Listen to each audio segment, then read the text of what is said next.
Bismillah, alhamdulillah.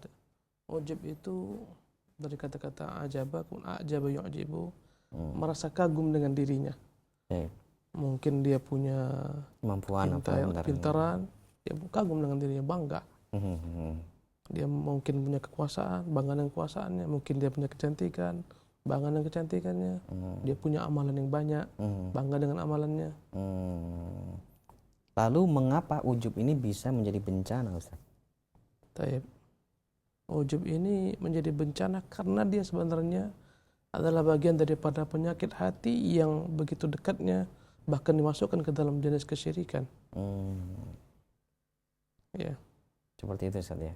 Dan bencana bagi siapa saja ujub ini, Ustaz?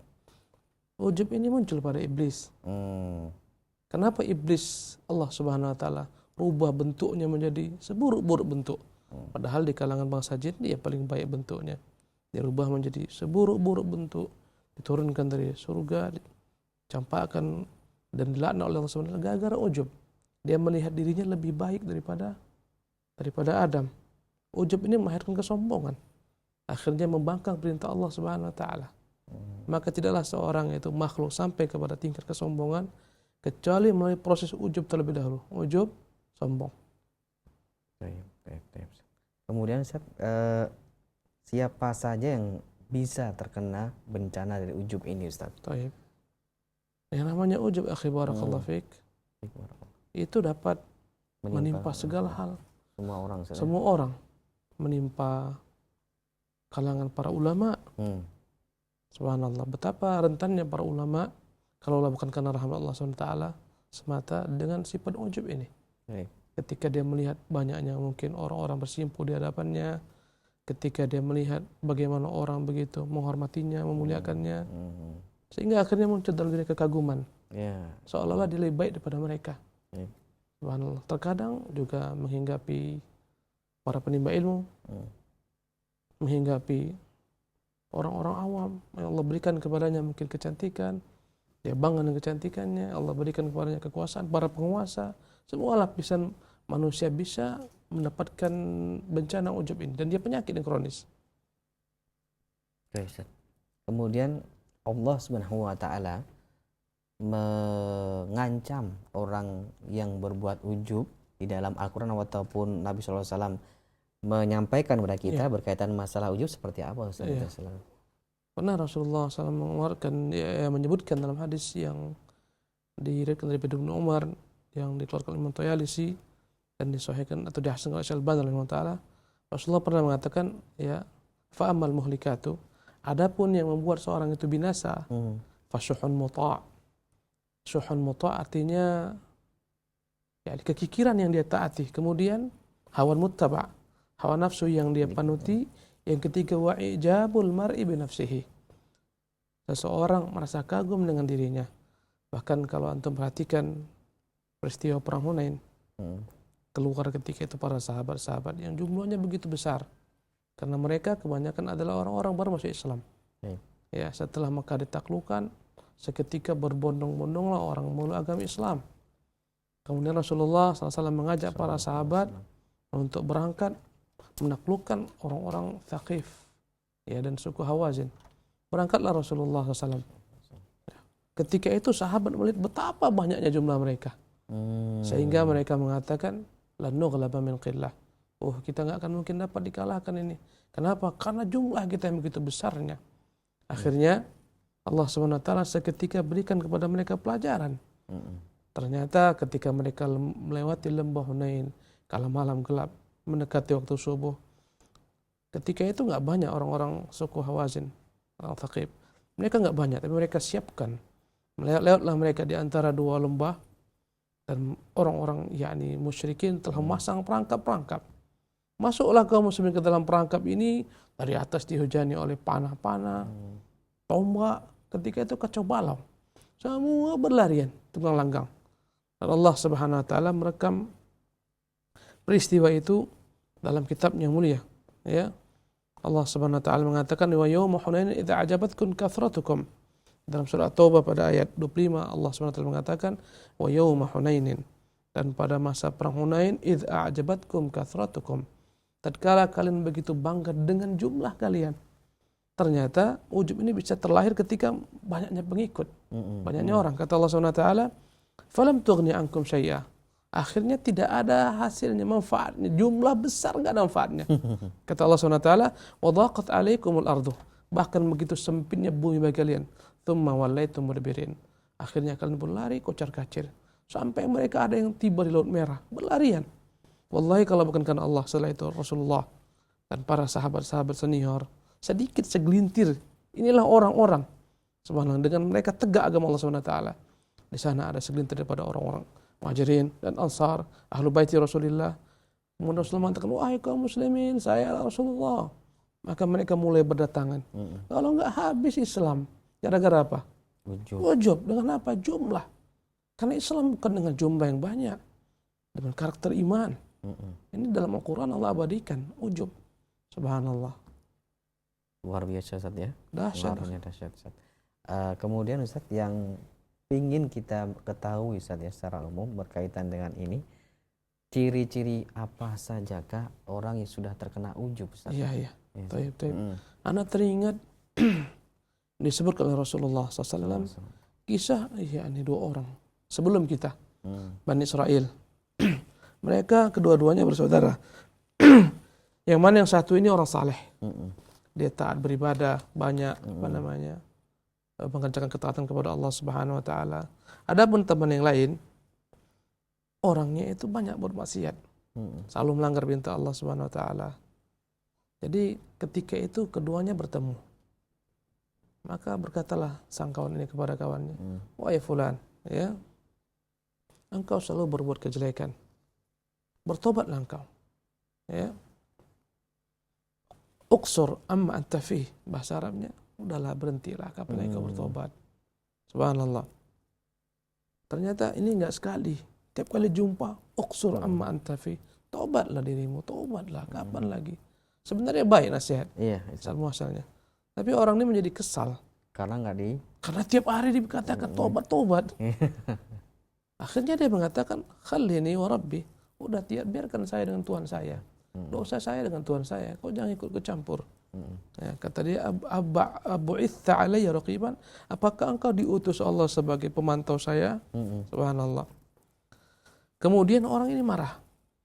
Dan terkeluarkanlah ucapan yang subhanallah membuat orang ini binasa. Padahal ahli ibadah, ahli taat, banyak mengaji, banyak berzikir kepada Allah Subhanahu wa taala, hancur semuanya dengan ucapan ini. Apa dia katakan? Wallahi la yaghfirullah, la yaghfirullahu laka. Dia katakan demi Allah, Allah tidak akan pernah mengampunimu. Bahkan dalam beberapa ayat, la yudkhilakallahu al-jannah. Sekali-kali Allah enggak akan pernah masukkan ke dalam surga.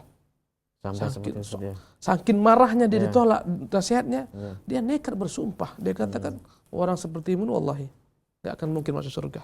Wallahi enggak akan mungkin. Dia bersumpah dengan Allah SWT. Enggak akan mungkin Allah mengampunimu. Subhanallah.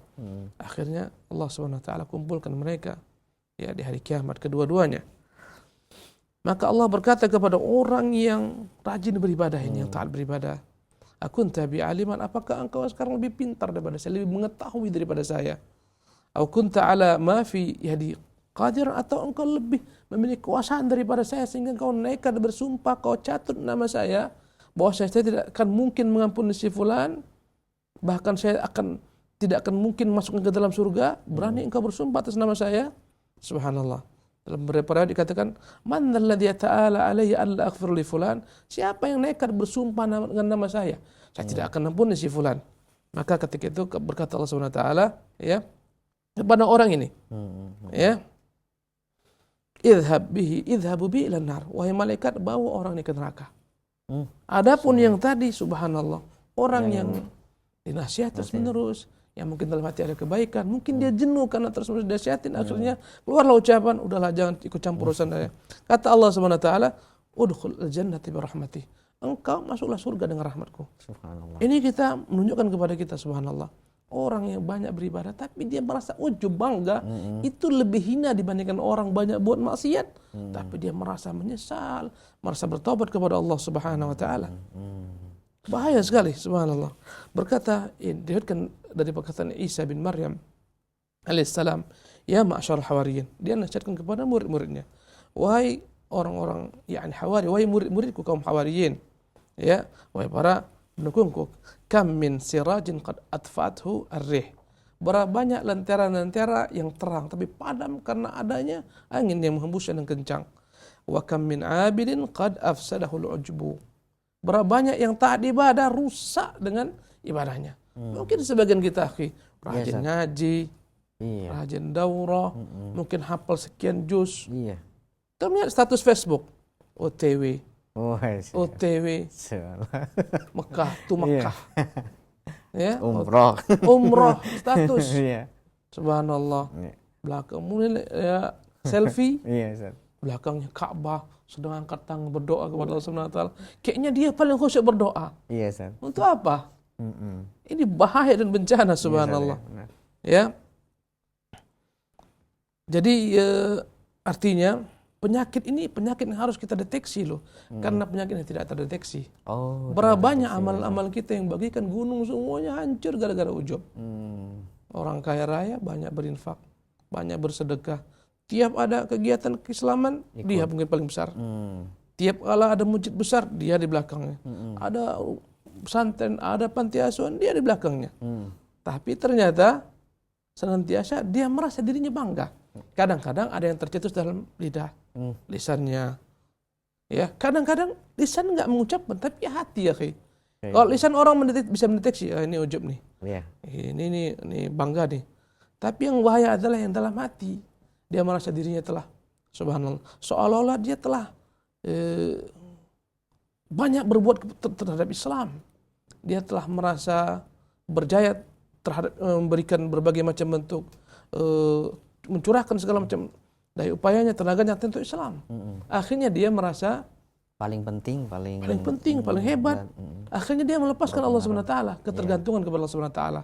Karena itu Ibnu Taimiyah mengatakan, barang siapa yang terjebak kepada ujub, dia tidak merealisasikan yakni firman Allah Subhanahu wa taala, iyyaka nasta'in.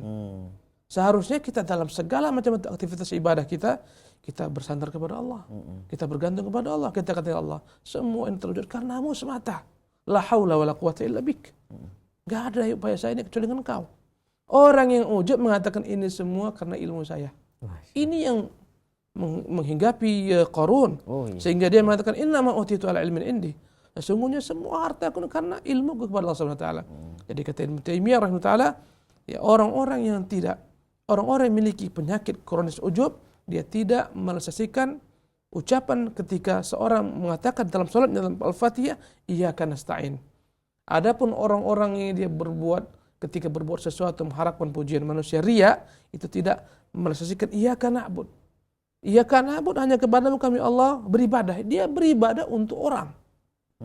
Kemudian ketika dia merasa bangga dengan ibadahnya, berarti dia melupakan Allah Subhanahu wa taala. Seolah-olah Allah enggak punya campur tangan. Padahal segala sesuatu, gerak-geriknya, daya upayanya, ilmunya semua daripada Allah Subhanahu wa taala.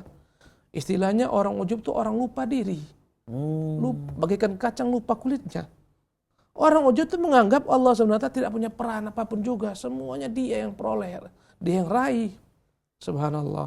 Makanya dari ujub ini akan naik kepada jenjang sombong. Ustaz. Itulah yang Allah SWT dengannya mengeluarkan yakni iblis daripada rahmat Allah SWT, menyumpah serapahnya. Bahaya. Bahaya sekali Ustaz ya. Dan terkadang ini Ustaz, kita tidak menyadari bahwasanya kita telah ujub Ustaz. Nah, karena begitu dahsyatnya ujub ini Ustaz, bagaimana kita seorang muslim yang ingin kebaikan terhadap diri kita terhindar dari hal-hal yang seperti ujub ini Ustaz? Caranya gimana Ustaz? Tentunya pertama kita hendaklah banyak mempelajari ilmu syara' yang dapat mensucikan hati kita ini. Mungkin sebagian kita sibuk membenahi luar, zahir, karena yang namanya amalan dua. Amal jawarih, amal qulub. Amalan hati dan amalan anggota tubuh. Mungkin sebagian kita sibuk dengan membenahi luarnya.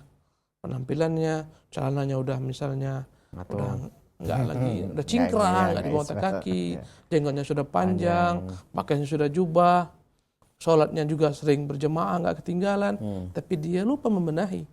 Bahwasanya ini semua yang namanya amal-amal jawarih yang anggota tubuh harus bertumpu di atas pondasi. Apa pondasinya? Amalan hati. Amalan keikhlasan, mengharapkan itu Allah Subhanahu wa taala, merendahkan diri kepada Allah Subhanahu wa taala, maka orang yang dia yakni sibuk berusaha untuk memperbaiki luarnya tanpa dalamnya, bagian orang yang memiliki penyakit, mungkin dia punya penyakit panu, penyakit kadas, kurap, dia punya penyakit lebih dahsyat ini. Dia mungkin punya penyakit ginjal yang gagal, mungkin dia punya penyakit gula, dia sibuk memperbaiki penyakit panunya, memperindah, tapi dia tidak paham ya bahwa penyakit dalam ini akan menghancurkan dirinya, membinasakan dirinya. Begitulah terkadang kita. Wallahi andai kata kita sholat, kenapa kita nggak merasakan khusyuk? Kenapa kering gerak-gerik sholat kita hanyalah gerakan-gerakan? Ketika baca Quran, kenapa tidak bisa kita meneteskan air mata? Ketika dibopong jenazah, diantar kuburnya, kenapa hati kita tidak tersentuh? Ini menunjukkan ada apa-apa dengan hati kita. Subhanallah. Karena itulah Rasulullah mengingatkan kepada kita bahwasanya innallaha la yanzuru ila ajsamikum wala ila suwarikum walakin yanzuru ila qulubikum wa amalikum. Rawahu Muslim. Kata Rasulullah, Allah itu enggak melihat kepada tubuh kalian. Penampilan tubuh ini bukanlah segalanya, ini casing. Tidak melihat bentuk kalian, tapi melihat kepada hati kalian dan amalan kalian. Dan segala macam bentuk amal-amalan jawari itu harus dibangun di atas amalan qulub hati. Karena itulah berkata salafun salih, Abu Bakar tidak pernah Abu Bakar itu mengalahkan para sahabat lainnya dengan jumlah ibadah yang banyak. Bukan itu dia. Bukan, subhanallah. Jika perhatikan, Abu Bakar itu ringan dari sisi yakni tidak tertumpah darahnya sebagaimana tertumpah darahnya Ammar. Ya, Ammar bin Yasir, Sumayyah, dia nggak tertumpah, tapi lebih utama daripada Sumayyah, lebih utama daripada Ammar. Dia nggak pernah diseret-seret, nggak pernah dia dijemur di bawah padang pasir, di bawah teriknya matahari padang, nggak pernah dicambuk sebagaimana Bilal, tapi lebih baik daripada Bilal. Subhanallah, dia nggak pernah merasakan kelaparan sebagaimana Abu Hurairah, lebih baik daripada Abu Hurairah. Dia nggak lebih banyak berinfak daripada Utsman, walaupun dia seluruh hartanya diinfakkan, tapi nggak berapa dibandingkan Utsman. Ketika perang Tabuk, Abu Bakar berinfak 400 dinar. Itu yang dimilikinya seluruhnya. Utsman 1000 dinar. Tapi dia mengalahkan Utsman. Subhanallah. Menderita dalam dakwah. Banyak sahabat-sahabat lebih menderita.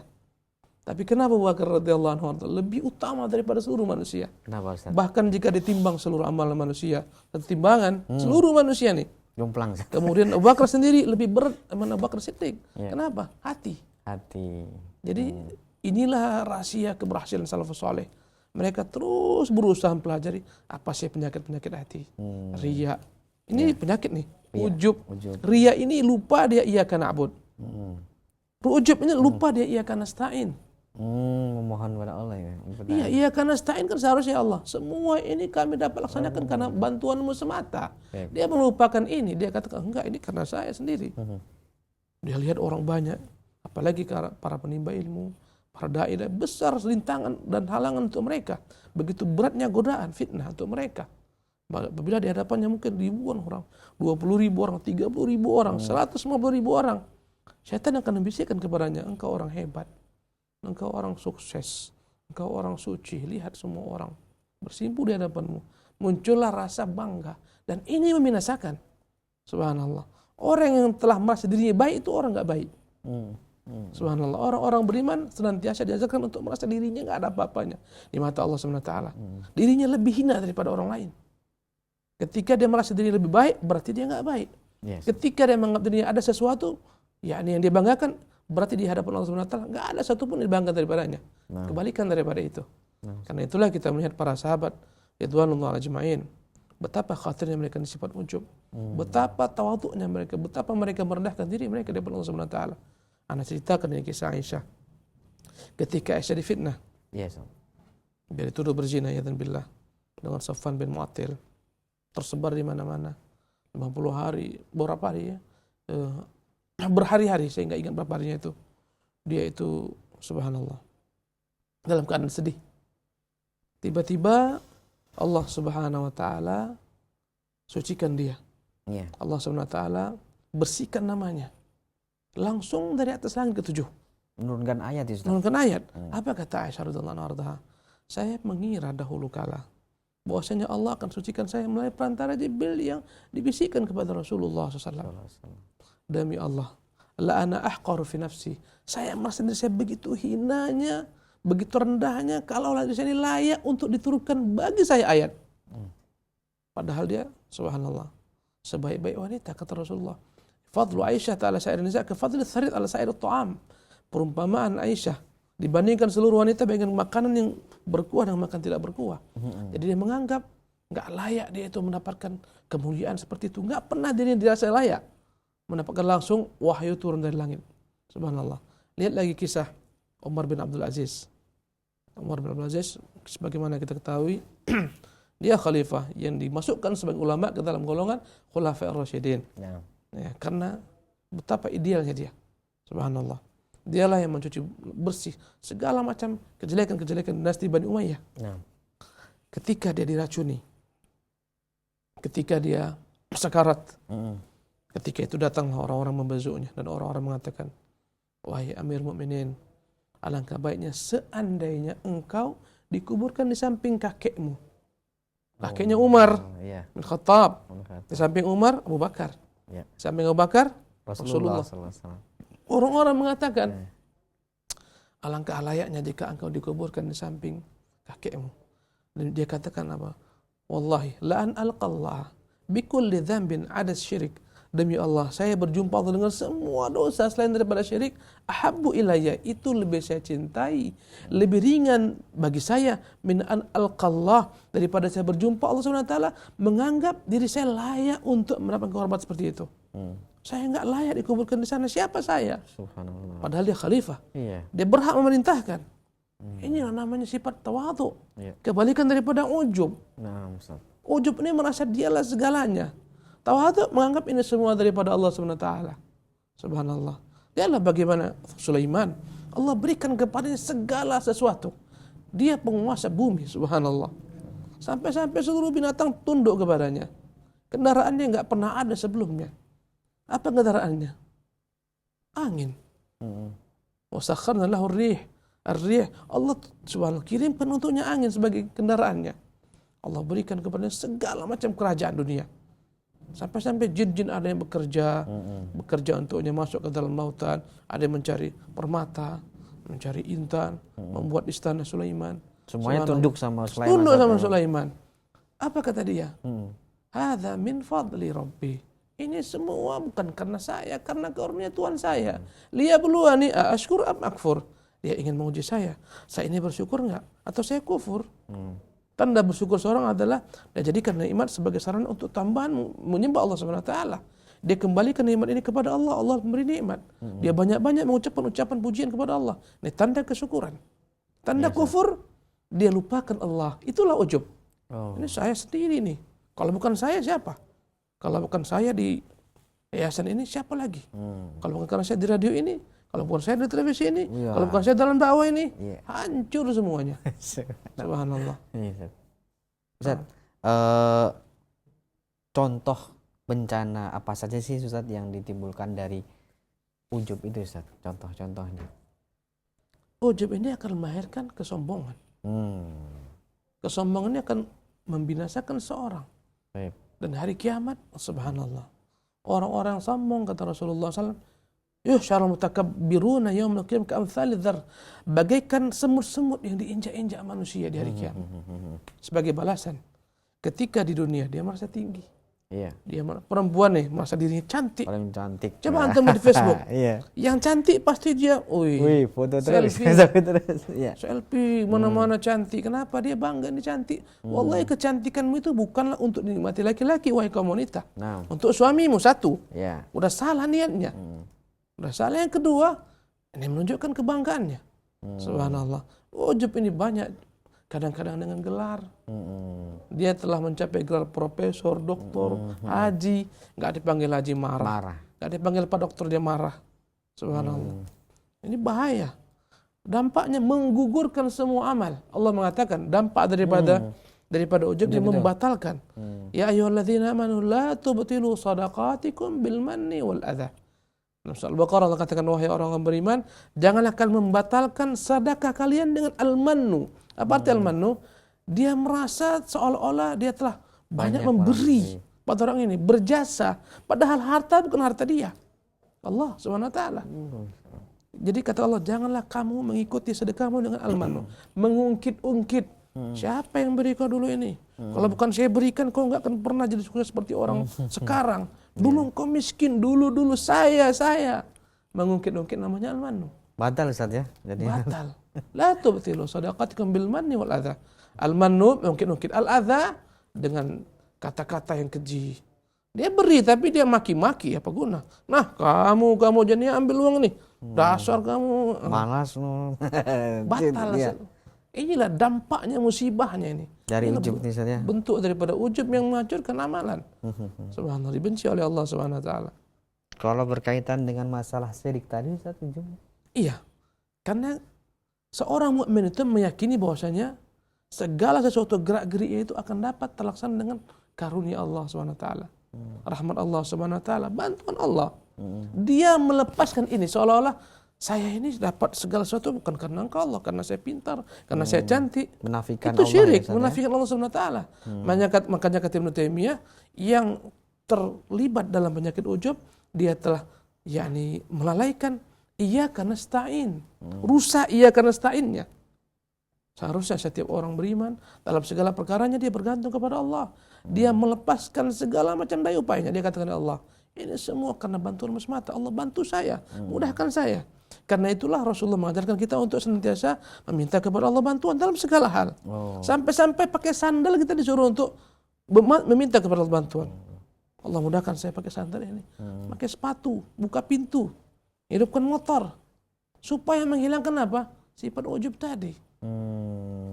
Ustaz, kira-kira ada nggak doa-doa yang kita panjatkan kepada Allah agar kita terhindar dari hal-hal atau perkara ujub Ustaz? Nggak ingat saya sekarang. Nah, Ustaz. Tapi dia nggak ingat saya sekarang. Intinya kita selalu meminta kepada Allah agar dilindungi daripada sifat ini. Baik Ustaz. Barakallahu fikum Ustaz. Subhanallah. Sangat luar biasa sekali Ustaz perbincangan kita di kesempatan kali ini berkaitan dengan ujub. Tentu ikhwatal Islam yang ada di rumah ingin bertanya secara langsung saat kesempatan kali ini, ada hal-hal yang mungkin belum dia pahami atau dia punya pertanyaan berkaitan dengan ujub, silahkan di 0218236543 0218236543 sebutkan nama dan alamat Anda.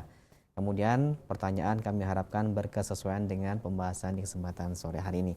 Atau pesan singkat di 081317776543 atau di 0819896543. Kami angkat telepon yang pertama. Silakan. Halo. Silakan. Dengan siapa di mana? Halo. Nampaknya belum tersambung Ustaz. Kita akan bacakan pertanyaan dari pesan singkat yang telah masuk Ustaz. Di 081317776543. Pertanyaan sebagai berikut. Assalamualaikum Ustaz, apakah sifat ujub ini akan selalu ada pada diri orang itu sendiri? Apa bisa dihilangkan? Kalau tidak, apa kita harus pasrah dengan sifat ini? Dan kalau bisa dihilangkan, bagaimana caranya? Panjang sekali Ustaz. Karena bismillahirrahmanirrahim. Ujub ini penyakit. Iya Ustaz. Setiap orang itu boleh saja terkena penyakit sebagaimana penyakit fisik nih ya. Setiap orang itu rentan dengan mendapatkan penyakit, misalnya flu karena ada virus, bakteri flu dia. Ketika memang tidak kuat imunnya, terjangkit penyakit dia. Oh, iya. Maka yang namanya penyakit hati ini, ketika nggak kuat imunnya apa? Ilmu, wahyu. Nggak kuat bergantungnya kepada Allah Subhanahu wa taala, melemah, akan terjangkiti penyakit ini. Bahayanya kalau anda kata penyakit fisik paling ujungnya kematian. Kalau ini penyakit batin ujungnya neraka, kekal selama-lamanya. Bahaya. Maka bagaimana kita menghindari penyakit ujub ini? Pertama kita sebagaimana penyakit fisik kita harus tahu nih. Orang yang terkena penyakit ini harus menghindari. Contohnya misalnya dari flu. Ketika kondisi flu taklah dia menghindari mungkin yang dingin-dingin, mengkonsumsi es. Ya harus tahu. Kemudian mungkin dia memperbanyak mengkonsumsi vitamin C, buah-buahan, olahraga, segala macam. Demikian juga seperti ujub. Kita harus tahu apa ujub ini dari mana datangnya penyakit ini. Oh ternyata datangnya daripada daripada sesuatu yang membanggakan manusia. Mungkin karena dia wajahnya cantik, ilmunya dalam, ahli dalam yakni perkara-perkara dunia, dia seorang pejabat, seorang petinggi, dia harus meyakini mengetahui bahwa ini semua bukan miliknya. Semuanya milik Allah Subhanahu wa taala. Allah yang berikan kepadanya kekuasaan. Ya. Kata Allah Subhanahu wa taala, tu'til mulka man tasya wa tanzi'ul mulka mimman tasya. Engkau wahai Tuhan yang memberikan kerajaan siapa yang kau kehendaki dan engkau mencabut kerajaan daripada siapa yang kau kehendaki. Ketika seorang hamba mengetahui, oh ternyata semua ini bukanlah milik saya. Ya. Semuanya milik Allah. Dia hanya berikan kepada saya, dititipkan kepada saya. Saya harus mensyukuri nikmat ini dan saya jaga. Jadi yang pertama dia harus tahu bahwa itu semua bukan miliknya. Nah, Ustaz. Yang kedua tentunya bagaimana kita menumbuhkan sifat tawadhu ini, kebalikan daripada ujub. Hendaklah kita senantiasa banyak-banyak berdoa kepada Allah Subhanahu wa taala, ya Allah, perbaikilah diriku ini. Ya. Janganlah kau sandarkan diriku pada diriku sendiri. Wala takilni ila nafsi tarfata ain. Ini doa yang tadi yang tanyakan. Ya. Jangan pernah duhai Tuhan kau berikan urusanku kepada diriku sendiri, karena akan binasa kita. Nah. Doa, kemudian kita mungkin banyak-banyak melihat bagaimana sejarah para ulama, bagaimana tawadhunya para sahabat, para tabi'in, dan kemudian mungkin kita mencari teman-teman yang memiliki sifat tawadhu, ya. Menghindari teman-teman yang punya sifat ujub, kalau kita nggak bisa menasihatinya. Karena begitu rentannya orang. Baik. Orang itu ingin selalu di atas. Nah. Ingin selalu dia paling top. Ya. Ingin selalu paling cantik, kalau perempuan paling cantik. Ingin selalu dipuji, Ustaz. Ingin paling pintar segala macam. Dan adapun ujub dia harus mengembalikan semua itu kepada Allah. Dan itu berat. Nah. Kadang-kadang kita silap dalam segala macam. Kadang-kadang kita, wallahi kita pun nggak pernah mengatakan kita selamat daripada sifat ujub. Iya, tapi kita berusaha untuk bertaubat, beristighfar, mengembalikan kepada Allah Subhanahu wa taala. Nah. Ya, Ustaz. Demikianlah tadi Ibu Clarissa di Jakarta yang bertanya melalui pesan singkat. Berikutnya kami akan angkat melalui telepon. Silakan di 021 823 6543. Halo. Halo, Assalamualaikum. Waalaikumsalam warahmatullah. Dengan Bapak siapa ini, di mana? Dengan Bapak Muhammad Ustadz. Di Lenteng Agung. Silahkan Pak Muhammad di Lenteng Agung pertanyaannya. Iya. Ini mau bertanya nih Ustadz. Iya, silakan. Tempo hari ada seorang meminjamkan uang pada saya gitu. Iya. Setelah meminjamkan uang tersebut, orang tersebut berkata, seandainya nggak ada saya, bagaimana nanti kamu? Iya, iya. Begitu. Itu apakah termasuk sifat ujub juga bagi seorang itu? Baik. Ya, demikian Ustaz. Terima kasih Pak Muhammad. Barakallahu fikum. Baik, barakallah. Bisa disimak Ustaz? Bisa kita ulangi kembali? Pertanyaannya sebagai berikut dari Pak Muhammad di Lenteng Agung, Jakarta, Ustaz. Suatu hari ada seseorang yang meminjami orang yang membutuhkan uang. Tapi diambil-ambil dengan perkataan seperti ini, Ustaz. Kalau nggak ada saya, mau jadi apa kamu? Kalau nggak saya pinjamin. Ini termasuk ujub nggak Ustaz kayak ini? Ustaz? Ini masuk ke dalam ujub, bahkan bukan hanya ujub. Masuk juga ke dalam yang Rasulullah katakan tadi, al-adha. Kata Allah, ya ayyuhalladzina amanu, wahai orang beriman, janganlah kalian mengikuti sedekah dengan al-man wal adha. Bil manni wal adha. La tubtil, jangan batalkan sedekah kalian. Ini kan sedekah dan ini pinjaman, bahkan lebih parah. Sedekah aja kita nggak boleh begitu. Sedekah. Ini kias aulawi. Sedekah aja nggak boleh kita ungkit-ungkit. Kemudian kita berikan kata-kata kasar, itu sedekah nggak boleh. Apalagi meminjamkan. Minjamkan akan dia balikkan. Iya, Ustaz. Makanya lebih dahsyat daripada yang tadi. Udahlah dipinjamkan, merendahkan juga. Merendahkan lagi kalau bukan karena saya. Ini kena dia pada penyakit ujub. Subhanallah, kena penyakit al-adha yang dilarang oleh Allah Subhanahu wa taala. Ketika itu udah gugur kebaikannya. Subhanallah. Nah, terima kasih Ustaz atas jawabannya untuk Pak Muhammad di Lenteng Agung, Jakarta. Silahkan di belakang Pak Muhammad yang ingin bertanya secara langsung. Kami buka layanan telepon di 021 823 6543. Halo. Halo. Assalamualaikum warahmatullahi wabarakatuh. Waalaikumsalam warahmatullahi wabarakatuh. Dengan Bapak siapa ini, di mana? Bang Bobi di Kampung Baru. Bang Bobi di Kampung Baru, silahkan pertanyaan Bang Bobi. Iya, tanda akhir zaman tentang huzud tuh Pak Ustadz. Iya. Orang banyak ngasih beramal gitu. Iya. Kadang-kadang didoain sama orang susah, katanya gini Pak Ustadz, doakanlah dirimu sendiri, diri kamu aja masih susah, apa itu sifat-sifat uzud Pak Ustadz. Assalamualaikum warahmatullahi wabarakatuh. Waalaikumsalam warahmatullahi wabarakatuh. Bisa disimak Ustaz? Untuk ulangi lagi. pertanyaan dari Pak Bobi di Jakarta tadi yang bertanya, Ustadz kadang kita seorang ulama atau ustadz atau penceramah itu menasihatin atau menyampaikan nasihat kepada orang. Dan orang tersebut menjawab, doakan diri kamu sendiri saja, orang kamu aja masih seperti itu gitu. Itu gimana Ustaz? Apa termasuk ujub Ustaz? Bismillah, alhamdulillah ba'da. Hendaklah setiap orang itu memiliki hati yang lunak. Ketika diingatkan segera dia berusaha mengikuti kebaikan-kebaikan. Alladzina yattabi'u dia berupaya mengikuti kebaikan-kebaikan yang didengarkan dari manusia. Jadi ketika ada nasihat disampaikan oleh seorang, hendaklah dia berusaha untuk mengamalkannya dan tidak menentangnya. Apalagi tidak sampai mungkin mengeluarkan kata-kata jelek. Dan ini adalah merupakan perbuatan dosa. Kata Allah, "Idza qila ittaqillaha akhadhatul 'izzatu bil itsmi." Ketika ada yang menyampaikan kepadanya, "Wahai fulan, takutlah engkau kepada Allah." Tiba-tiba lahirlah kesombongan sehingga membuat dia membantah orang tersebut.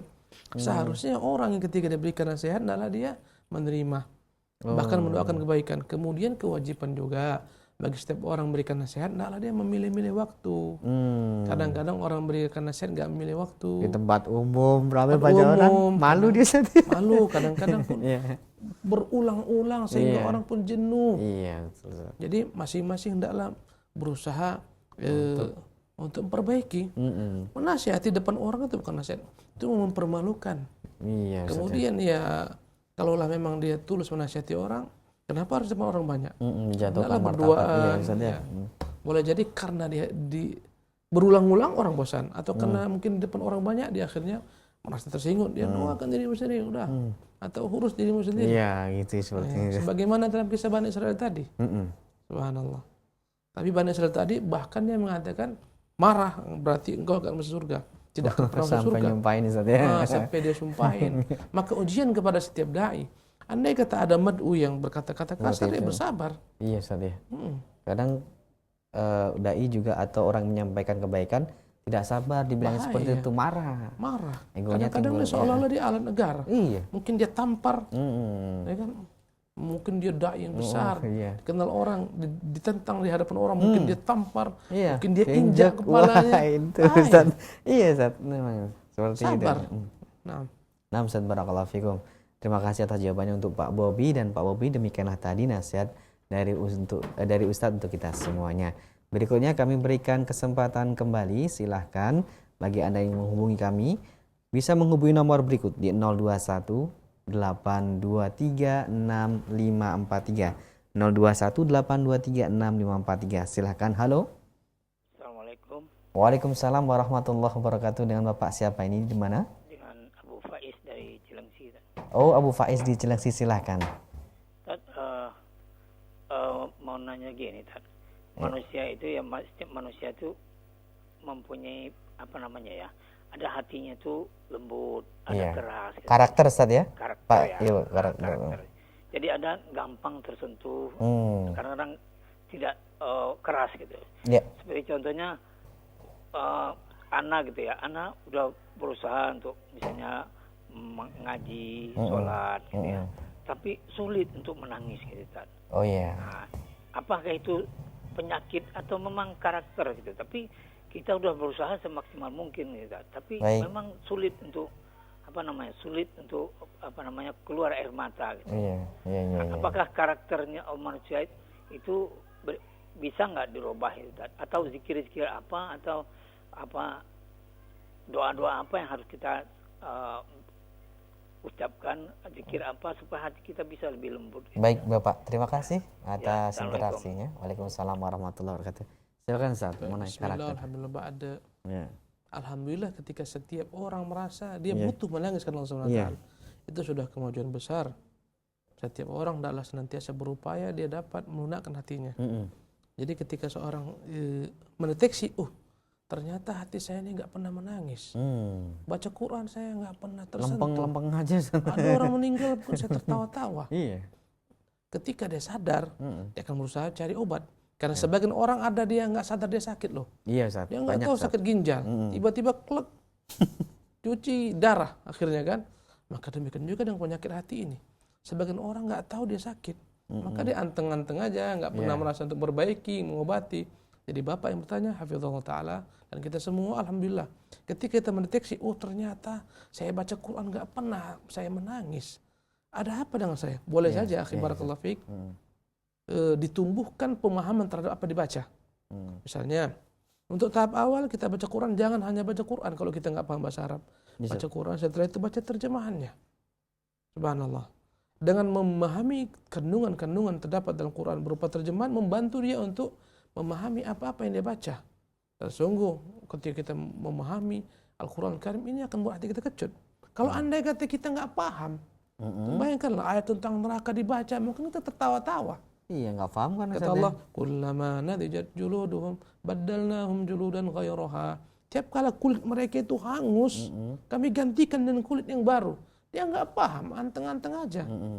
Jadi pertama, kenapa kita tidak tersentuh baca Quran? Boleh saja karena kita tidak memahami kandungannya. Maka berupayalah jangan hanya sekedar baca. Quran itu diturunkan bukan hanya sekedar dibaca, apalagi dijadikan jimat. Iya. Quran itu untuk lihat dabbaru ayati, untuk dipikirkan apa kandungan terdapat dalamnya. Ya, dialah pedoman. Pedoman itu benar-benar jadikan sebagai panduan. Ada orang dia punya kompas, punya pedoman untuk menentukan arah, tapi nggak dia pakai, sesat. Iya. Maka Quran pun demikian. Maka kita katakan nggak jamin orang baca Quran nggak tersesat. Lihat orang-orang Khawarij, kata Nabi, yaqra'unal Quran. Mereka itu baca Quran, masya Allah. Tapi nggak lewat sampai ke kerongkongan. Maksudnya nggak paham. Mereka tersesat. Mereka tumpahkan darah kaum muslimin. Mereka bunuh Ali. Subhanallah. Mereka bunuh banyak kaum muslimin gara-gara baca Quran tapi nggak paham makna. Maka bagaimana supaya kita bisa melunakkan hati? Bagaimana menjadikan Quran sebagai hidayah? Berupayalah pertama kali kalau andai kata belum pandai bacaannya, belajar Iqra, belajar apa, diperbaiki. Setelah bagus bacanya lancar, berusahalah untuk memahami maknanya, ambil tafsir. Kalau andai kata belum bisa ke tafsir, terjemahan dulu. Setelah menikmati terjemahan, baru kita baca tafsirnya. Setelah itu berusahalah kita mencari-cari waktu yang sunyi, berdoa bersama Allah SWT. Ketika orang ramai banyak, akhi, kita gampang beribadah. Kita gampang beribadah. Kenapa ramai orang? Tapi ketika sendiri, subhanallah, sulit. Maka kata Rasulullah SAW, di antara 7 golongan yang tidak akan tersentuh api neraka adalah rajulun dzakarallaha khaliyan fafadat ainah. Seorang laki-laki yang ingat Allah kesendirian, tiba-tiba mengalirlah kedua air matanya. Ketika dia sendirian, nggak ada orang, nggak ada sarana untuk riak, nggak ada. Karena nggak ada orang diharapkan pujiannya. Malam-malam dia sendiri, dia renungi dirinya, dia renungi masa lalunya, dosa-dosanya. Tiba-tiba menetes air matanya. Subhanallah. Maka hendaklah berupaya kita berkhulwat dengan Allah SWT. Karena itulah setiap tahunnya Ramadan Rasulullah beriktikaf, meninggalkan semua urusan manusia. Dia sibuk berdoa dengan Allah SWT. Maka ini diantara sarana-sarananya.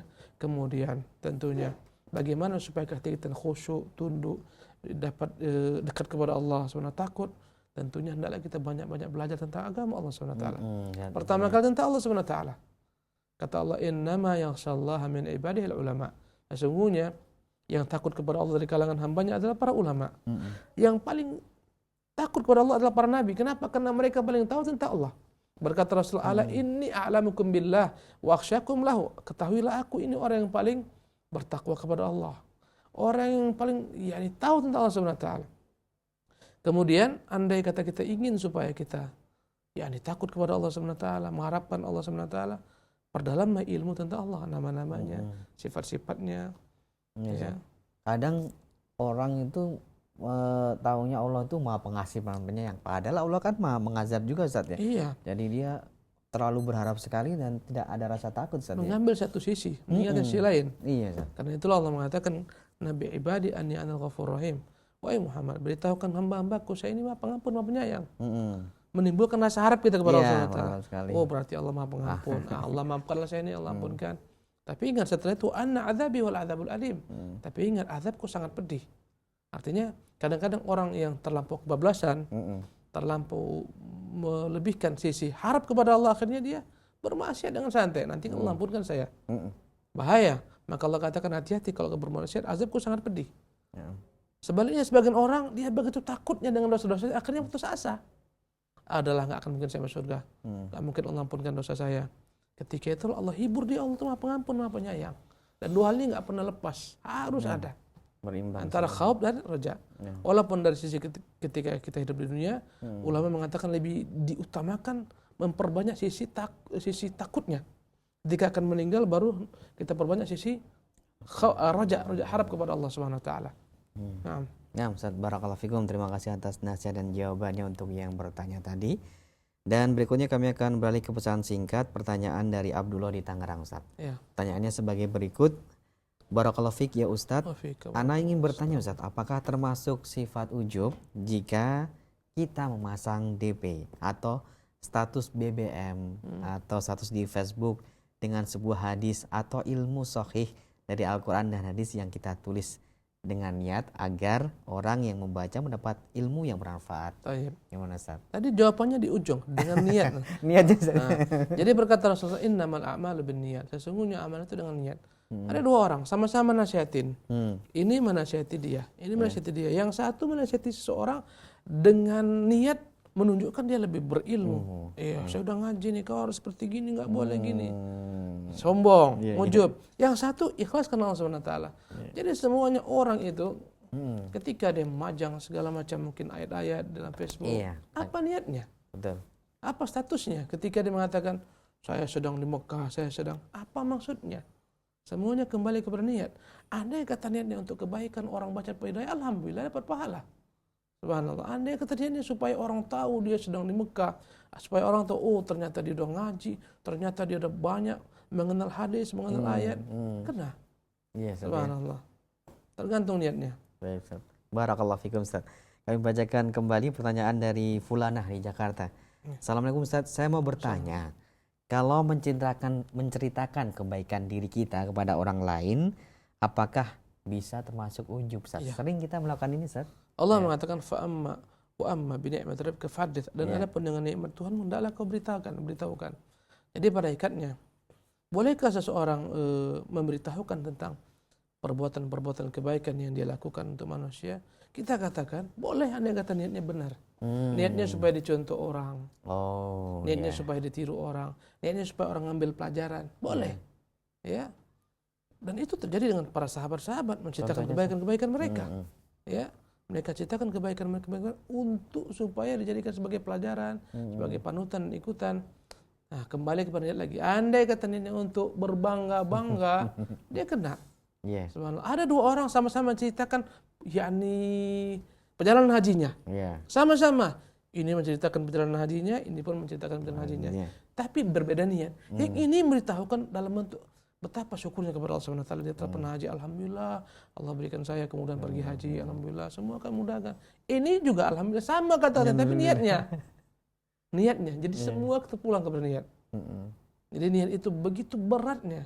Dua orang sama-sama sholat, sama-sama geraknya sama, panjangnya sama. Yang satu Allah terima pahalanya, satu Allah tolak. Karena beda niat. Yang ini sholat karena Allah, ini karena mertua, malu. Enggak sholat dia enggak diterima, calon mertua. Iya.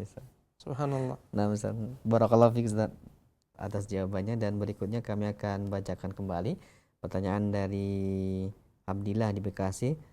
Ustadz, bagaimana caranya agar kita dapat tobat dari perbuatan ujub, dan bagaimana caranya agar amalan kita tidak mengulang kembali perbuatan ujub tersebut? Bismillahirrahmanirrahim. Itu yang paling sulit akhir. Iya. Kita bertobat. Jadi bagaimana bertobat daripada ujub? Sebenarnya sama dengan tobat daripada dosa lainnya. Sama aja. Syarat-syarat tobat pertama dia menyesal. Menyesal. Kenapa aku ceritakan dulu perjalanan hajiku itu dengan bangga? Menyesal satu. Yang kedua, al-azmu alla ya'ud. Dia berjanji, berazam untuk tidak mengulangi lagi. Itu yang kedua syarat tobat. Yang ketiga, takhliyah, dia meninggalkan perbuatan tersebut.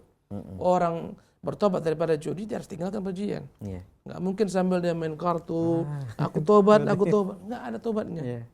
Jadi ujub pun demikian, hendaklah dia menyesal. Kenapa dulu saya beritahukan? Kenapa saya dulu bangga mengucapkannya? Kedua, berjanji, berazam untuk tidak mengulangi. Azam loh, berazam, berkeinginan keras. Ya. Kalau andai ternyata dia karena kita naib lemah kembali melakukan hal yang sama, hendaklah seketika dia kembali beristighfar, bertobat kepada Allah Subhanahu wa taala. Semoga dengan istighfar ini Allah selamatkan kita daripada azabnya. Kalau enggak istighfar, ini ujub menggugurkan amalan. Bahkan akan membuat kita akan dimasukkan ke dalam neraka terlebih dahulu. Subhanallah. Maka hendaklah seorang berupaya selalu dalam hidupnya kembali menanyakan, kenapa aku berbuat ini? Ibnu Qayyim rahimahullah mengatakan dalam kitabnya Ghathatul Lahfan, kalau seorang hamba mau berbuat apapun juga perbuatan, dua hal harus selalu ditanyakan dalam dirinya.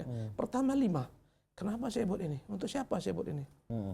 Andai kata ternyata, saya ucapkan ini, saya tampilkan ini foto-foto di ini sebagai bentuk dokumen ini, cuma dokumen perjalanan.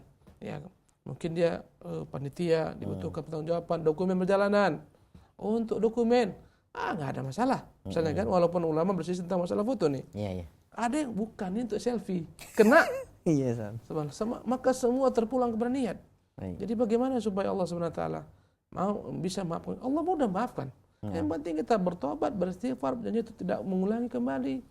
Hiduplah bersama orang-orang yang senantiasa tawadhu, yang merendahkan dirinya. Jauhi orang-orang yang selalu memiliki sifat ujub. Baik. Nah, itulah kira-kira. Ustaz, barakallahu fikum, terima kasih atas jawabannya. Untuk Abdillah di Bekasi tadi yang bertanya, berikutnya kami berikan kesempatan kembali, silahkan melalui telepon di 0218236543. Masih ada waktu Ustaz ya? Silakan. Ya.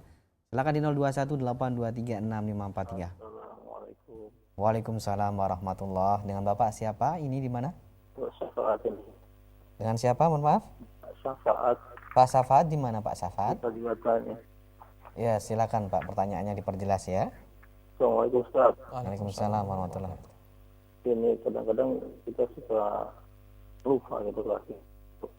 Setelah habis melakukan ibadah atau amalan, kita suka dalam hati sudah ada rasa bangga gitu. Apa itu termasuk ujub ya? Iya. Baik Bapak. Sekarang kita harus gimana itu? Karena suka lupa sendiri gitu.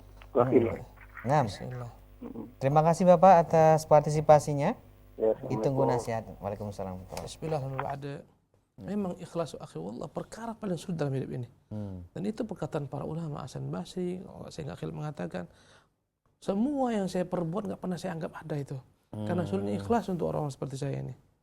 Ada yang mengatakan aku bertahun-tahun memerangi diriku bagaimana supaya dapat ikhlas.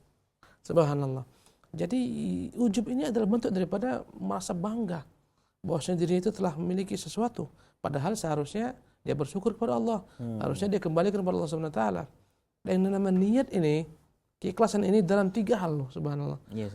Keikhlasan sebelum berbuat. Sebelum haji kita ikhlas dulu. Iya. Kadang-kadang orang belum haji dan mengumpulkan orang sekampung. Udah dia beritahu kepada satu orang kampung, selamatan. Kemana-mana saya haji. Subhanallah. Pertama sebelum berbuat kita harus ikhlas. Iya. Makanya kata Ibnu Qayyim tadi, tanyakan 5 kenapa saya berbuat. Yang kedua bagaimana cara berbuat, kaifa. 2 pertanyaan harus ditanyakan. 5 kenapa saya harus berbuat ini, untuk siapa saya berbuat. Yang kedua bagaimana cara berbuat saya. 5 harus ikhlas, kaifa harus menyesuaikan dengan sunnah Rasulullah SAW. Jadi yang namanya ikhlas ini dibutuhkan dalam segala hal. Ya, pertama sebelum berbuat. Kadang-kadang selamat kita berusaha tutup ini. Saya tidak akan cerita sama orang saya berinfak, enggak. Saya diam nih, saya 1 miliar infak, diam. Selamat. Kadang-kadang ketika mau infak, ketika sedang mengamalkan, datang ketika itu setan menggelincirkan seorang. Akhirnya dia beritahukanlah. Ketika mungkin saja dia ketika belum haji masih aman. Ketika haji udah sibuk dia. Telepon tanah air, kami di sini, kami di Arafat. Kena di tengahnya dia. Kadang-kadang ada orang yang tengah pun selamat. Awal selamat, tengah selamat, sampai akhir mungkin selamat. Selepas ibadah sampai negerinya habis semua diceritakan. Karang-karang lagi, saya dibantu oleh malaikat mencium Hajarul Aswad. Segala macam bangga saya mencium Hajarul Aswad. Saya bisa sholat di tempat karpet hijau Raudhah. Bahaya. Orang menceritakan kadang-kadang bangga loh. Iya, Ustaz. Bahkan ketika itu setiap jemaah haji merasa di Allah, saya nggak sempat cium Hajarul Aswad, saya pulang cium. Padahal boleh jadi gara-gara ujubnya dia batal ibadahnya. Subhanallah. Terus caranya gimana Ustaz? Berarti hati kembali Ustaz ya tadi. Semua kalau udah mengerjakan sholat terus kemudian timbul ujub itu dikembalikan ke hati lagi. Kita harus senantiasa introspeksi diri, selalu menanyakan untuk siapa yang aku lakukan ini. Semua kita. Misalnya seorang ustadz, seorang dai, sebelum naik ke podium, dia harus luruskan niatnya, banyak-banyak bergantung kepada Allah, bertawakal kepada Allah Subhanahu wa taala. Kadang-kadang di tengah itu mungkin dia menjabarkan segala macam panjang lebar, kagum dia, hebat saya menjabarkan ini. Semua hadis keluar. Muncul ujub di tengah-tengah. Segera dia kembali kepada Allah, beristighfar kepada Allah Subhanahu wa taala. Semua orang. Nah, Ustaz.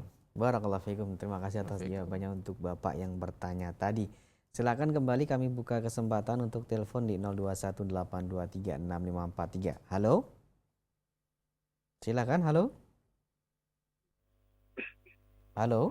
Halo, Assalamualaikum. Waalaikumsalam warahmatullahi. Dengan Bapak siapa? Di mana? Pak Rizal, Tangerang, Pak. Silakan Pak Rizal, pertanyaannya. Saya mau tanya nih Pak Ustadz, saya kan belum berangkat haji, tapi saya sudah umroh. Begitu saya sampai di sana, saya begitu pulang cerita sama teman-teman. Tapi cerita saya ini bukan bangga, saya terharu supaya mereka berangkat Pak Ustadz. Itu bagaimana Pak Ustadz? Baik. Bismillahirrahmanirrahim. Saya terharu di sana, bukan bangga saya cerita, supaya teman-teman bisa berangkat ke sana Pak Ustadz. Iya Bapak. Itu aja Pak Ustadz ya. Iya. Terima kasih, Assalamualaikum. Waalaikumsalam warahmatullahi wabarakatuh. Barakallah Pak Rizal. Berarti Pak Rizal Tangerang insya Allah niatnya bagus, benar. Iya Ustaz. Dan semoga Allah SWT menambahkan bagi pahala. Amin. Dengan adanya orang-orang ikut gara-gara mendengarkan berita beliau, maka termotivasi. Iya. Tapi terus diperbaiki ini. Jangan sampai karena kata para ulama yang mengatakan saya ini ikhlas loh. Itu dibutuhkan lagi keikhlasan. Perkataan ikhlas membutuhkan ikhlas. Iya, Ustaz. Maka subhanallah, hendaklah seorang terus menerus berupaya untuk mensucikan niatnya hanya untuk Allah SWT. Nah, Ustaz, kita beri kesempatan satu lagi menelpon Ustaz ya.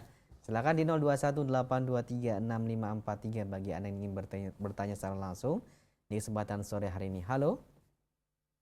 Silakan, halo. Halo, Assalamualaikum. Halo, Assalamualaikum. Waalaikumsalam warahmatullahi wabarakatuh. Dengan Ibu siapa di mana ini? Dengan Ibu Eti. Silakan Ibu Esi pertanyaannya. Assalamualaikum Ustaz. Waalaikumsalam. Ibu Esi mohon maaf, ini suara radio atau televisinya agak mengganggu, dikecilkan sedikit terlebih dahulu. Ya. Kalau kita menceritakan misalnya, saya sudah ngaji di sini berguru dengan Ustadz ini. Itu bagaimana Ustadz ya? Itu ujub atau bagaimana? Gitu? Iya. Terima kasih Bu Esi. Assalamualaikum. Waalaikumsalam warahmatullahi wabarakatuh. Bismillahirrahmanirrahim. Bu Esi hafizahullah ta'ala. Ini semua terpulang pada niat. Berapa banyak orang yang menjual nama gurunya? Iya. Saya muridnya ini, agar diakui. Saya murid Syekh Mukbil nih. Saya murid Syekh Abdul Aziz bin Bas ini. Saya murid Syekh Utsaimin, saya murid Syekh Albani. Padahal untuk jualan. Agar dipandang orang, umat, gitu saja. Iya. Ini ujub. Subhanallah. Tapi andai kata dia bukan dalam dirinya niat untuk ujub, alhamdulillah berkat taufik Allah semata, saya dapat kajian bagus loh Bu di sana. Iya. Subhanallah. Dan alhamdulillah saya tengok bagus ustadznya, penceramahnya selalu berdasarkan Quran, Sunnah, kata-katanya pun kayaknya gampang dicerna. Semua terpulang kepada niat. Iya, Subhanallah. Andai kata kita niatnya supaya motivasi orang ikut ngaji bareng bersama kita, subhanallah. Supaya orang dapat hidayah seperti kita, dapat pahala. Tapi andai kata menunjukkan, oh saya ini udah ngaji, saya ini udah hebat, sana ke tempat kajian saya, ini kena dia. Maka subhanallah semuanya kembali kepada masalah niat tadi. Untuk apa diucapkan? Andai kata mengucapkan dalam bentuk bangga, kena dia. Subhanallah. Andai kata mengucapkan dalam bentuk mensyukuri, karena Allah mengatakan wa amma bi ni'mati rabbika fahadits, dan adapun dengan nikmat Tuhanmu hendaklah engkau sampaikan dan beritakan. Nanti kita katakan alhamdulillah, ternyata di Celeng situ ada tempat subhanallah. Di sana ada kajian bagus di Masjid Al-Barakah. Alhamdulillah ustaz-ustaznya. Ini tergantung niatnya. Bahkan wallahi kadang-kadang banyak orang hancur binasa amalnya gara-gara ujub. Wah, nah udah sekarang ngaji di sana Cileng sini. Iya, Barakah. Oh, Barakah siapa dulu? Dia bangga. Semua terpulang kepada niat.